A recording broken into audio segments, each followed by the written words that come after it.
নমস্কাৰ। আজিৰ পাঠ্যক্ৰমত মোৰ পাঠ লৈ আহিছোঁ উইলিয়াম বেকৰ হলি থাৰ্ছডে কবিতাটোৰ পটভূমি আৰু বিষয়বস্তু লৈ মই পাঠ লৈ আগবাঢ়িছোঁ। উইলিয়াম বেকৰ এই হলি থাৰ্ছডে কবিতাটো ছংছ অফ ইন'চেণ্ট নামৰ কাব্য সংকলনখনৰ অন্তৰ্গত। ই এটা অন্যতম গীতিধৰ্মী কবিতা। হলি থাৰ্ছডে কবিতাটোত কবিৰ গভীৰ কাব্যদৃষ্টি আৰু এটা নিতুল গাঁথনি, গভীৰ মনোযোগ তথা শিল্পীসুলভ নিৰ্মাণ সচেতনতা লক্ষ্য কৰা যায়। এতিয়া হলি থাৰ্ছডে কবিতাটোৰ পটভূমিলৈ আহোঁ।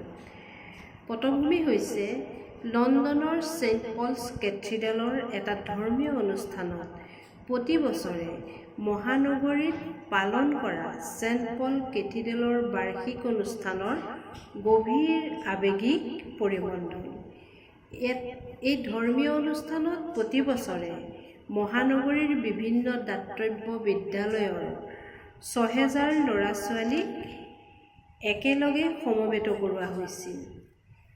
সিহঁতে নিজ নিজ ঘৰৰ পৰা শাৰী পাতি আহিবলগীয়া হৈছিল। সিহঁতে বিশেষ ৰঙৰ হলৌ চোলা আৰু বেজ পৰিধান কৰিছিল আৰু ধৰ্মযাজকৰ নেতৃত্বত সুশৃংখলিতভাৱে খোজকাঢ়ি কেথিড্ৰেলৰ প্ৰাংগণত সমবেত হৈছিল আৰু একেলগে প্ৰাৰ্থনা গাইছিল।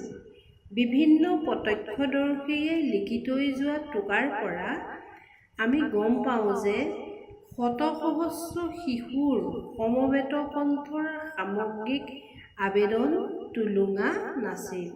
ই মানুহক গভীৰভাৱে আলোড়িত কৰিছিল। মুঠতে ছেইণ্ট পলছ কেথিড্ৰেলৰ বাৰ্ষিক অনুষ্ঠানৰ গভীৰ আৱেগিক পৰিমণ্ডলেই হ'ল হলি থাৰ্ছডে কবিতাটোৰ পটভূমি। এতিয়া আমি আহিম বিষয়বস্তুলৈ। হলি থাৰ্ছডে কবিতাটোৰ বিষয়বস্তু কি? ৰোমান্টিক কবি উইলিয়াম বেকৰ গীতিধৰ্মী কবিতা হলি থাৰ্ছডে শিশুসকলক যিমান সৰল হিচাপে দেখুওৱা হৈছে, কিন্তু অনুমেয় হয় যে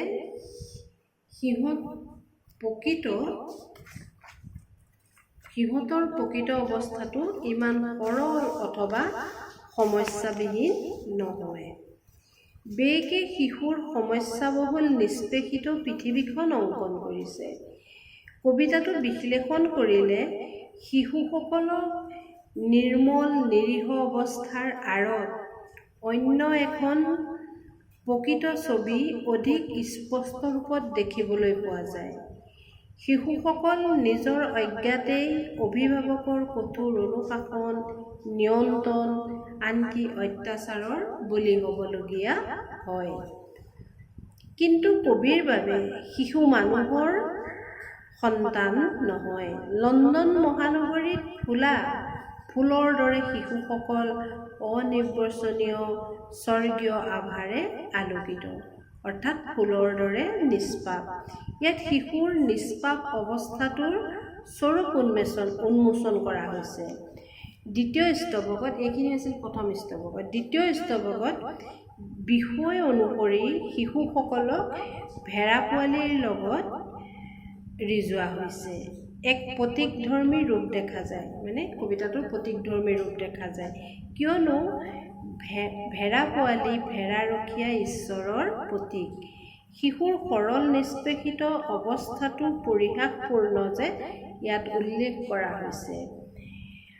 লগতে স্পিক নামৰ সংগঠনটোৰ নেতৃত্বত ধৰ্মযাজকে শিশুসকলক ব্যৱহাৰিক শিক্ষা দিছিল, য'ত সিহঁতে ভৱিষ্যতে অকল লগোৱা, বনোৱা বা জাহাজৰ শ্ৰমিকহে হ'ব পাৰে। শিশুৰ প্ৰয়োজনধিক আশা বা উচ্চাকাংক্ষাৰ বিৰুদ্ধে সদায় সকীয়াই থকা হৈছিল। অতি শিক্ষাৰ বিৰুদ্ধে স্পিক নামৰ এই সংগঠনটোৱে তেওঁলোকৰ আলোচনীত সদায় লিখা মেলা কৰিছিল বা অভাৰ এডুকেশ্যনৰ বিৰুদ্ধে সাৱধানবাণী শুনাই থকা হৈছিলে। কেথিড্ৰেলৰ বাৰ্ষিক অনুষ্ঠানত যাজকে সমূহীয়া প্ৰাৰ্থনাৰ পাছত শিশুসকল যে ঈশ্বৰৰ ত্ৰাণকৰ্তা সদায় ঈশ্বৰৰ প্ৰতি শ্ৰদ্ধাশীল হ'ব লাগে, সদায় সেই কথা মনত ৰাখিবলৈ উপদেশ দিছিল। এইখিনিয়ে আছিল কবিতাটোৰ পটভূমি আৰু বিষয়বস্তু। ধন্যবাদ।